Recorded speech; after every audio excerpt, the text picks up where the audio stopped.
we've started about 5 years ago now a project that we call l'école, the school in Paris, which is a kind of platform for initiation or education on jewelry and decorative arts, which is part of quite a lot of initiatives that are very important for Van Cleef & Arpels, and where the point is not to promote one company or products and our collections, which we do through different channels, but the point is to try to expose as much as we can jewelry, fine jewelry within the field of decorative art, within the field of art and creation, and to get as many newcomers, a wider audience, people that are not necessarily the clients or the experts of fine jewelry, to get them to discover or understand a world that we feel can be quite fascinating. So that includes working with institutions, with museums, with you, with a lot of media, publishing houses, and that includes also the school, which delivers classes and experiences on jewelry, gemology, craftsmanship, and the history of jewelry. We just had the opportunity to expand a bit the premises of l'école a few months ago with a new, it's not very big, it's in Paris, in Place Vendôme, but we have an additional floor, which is a kind of auditorium space. And at some point, we thought it could be interesting to use it as an exhibition space. And a while back, not a while back, but probably 2 years ago, Daniel showed me on one of my visits a collection that he did of necklaces called Nex, which is more than a collection, it's a whole art project, I think, including pieces and photographs, and really, to me, a very, very interesting take on jewelry. And we had kept that in mind, and we thought that would be a perfect space to exhibit that. So one thing, leading to another, we are absolutely thrilled to announce that that exhibition is going to take place in October in Paris. And we're going to unveil that collection that nobody has seen before to Paris on the premises of l'école. But it's kind of a new activity for us to show and exhibit, artists, designers, craftsmen that are not part of the Van Cleef & Arpels universe, but that we feel bring something very exciting and additional to that world of fine jewelry. So that's the whole context, and I think it's also, on the last note, very important because there is within the history of the house a very, very strong American chapter, and it's actually the American chapter of Van Cleef & Arpels history that was beautifully illustrated at the exhibition at Cooper Hewitt a few years back with Caroline and her team, and we feel that relationship with Daniel is really part also of that American history and tradition of Van Cleef & Arpels, which is still very dear to us in New York and in Paris. So we're quite happy to this time to actually cross the ocean in the other way and bring an American jeweler to the Place Vendôme. This is touching.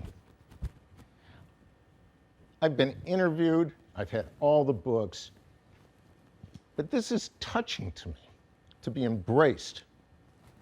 I didn't dress like this for theatrical reasons. I work in the morning, you're in my studio for an hour or two, and when you're gone, I'm going back to work. So I wanted you to know that I'm not a designer, I don't have a workshop, I don't have 1,000 people. Everything's made right here with my hands.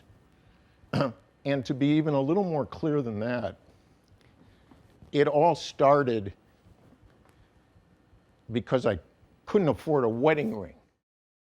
My mother took me on the great trip to Europe, 11 countries in 13 days when I was 13 years old.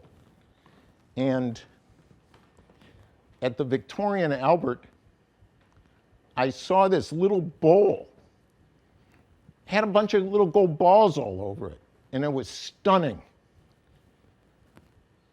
And I knew I had to make something like that in my lifetime.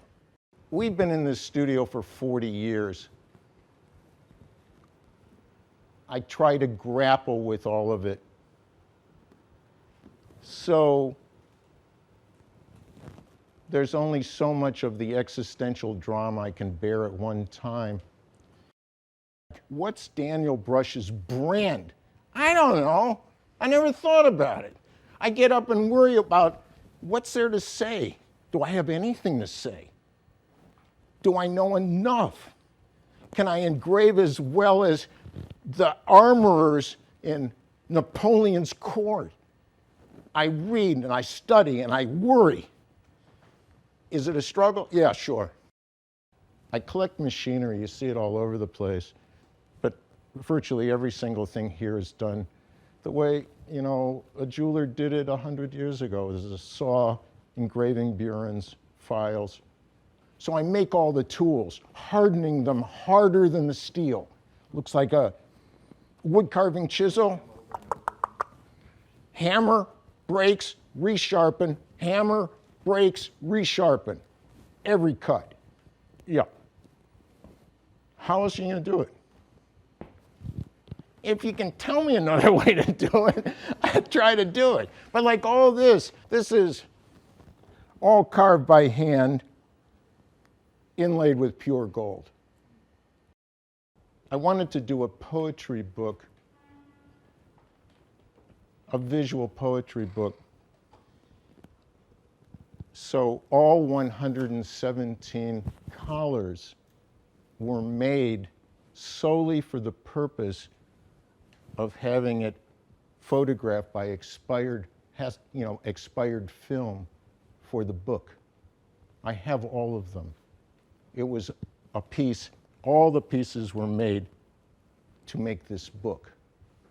And the book was done, the photographer is a young fellow that helps me move things because I can't do it anymore. And that's his girlfriend. And it was, I don't know, 3 years to do this. And Nicholas was the first person that saw this. I didn't want to make a catalog for jewelry. I didn't want to have it I want it to be a kind of vague dream. I've been doing the same drawing or painting for 50 years. They just take on a different look or shape or color. They're all basically based on my study of the No theater from Japan. From a distance, and they've been in exhibits, from a distance, people say, fine, he dips the brush, it's not that. I use my grandfather's ruling pen, which is the old-fashioned, there's a little screw and there's 2 leaves, predating a rapidograph, and it is take a breath, there's 1 drop, approach, and make 1 line, exhale, repeatedly until the momentum stops. And what they are in some way are like that, they're the same. This is carved in steel, that's written on a piece of paper, but they're my thoughts, they're poems. In some way they're recording my heartbeat because the fluctuations on the ink, it's the deposit of the quantity of ink to the less quantity of ink depending on my own state. My days are quiet. I sweep the floor for 3 or 4 hours every single morning. I kind of ease into it. 11 o'clock, I'm working.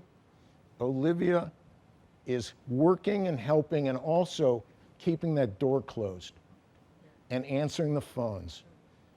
And that's what it's like here. I'm looking and studying all the time. No mystery.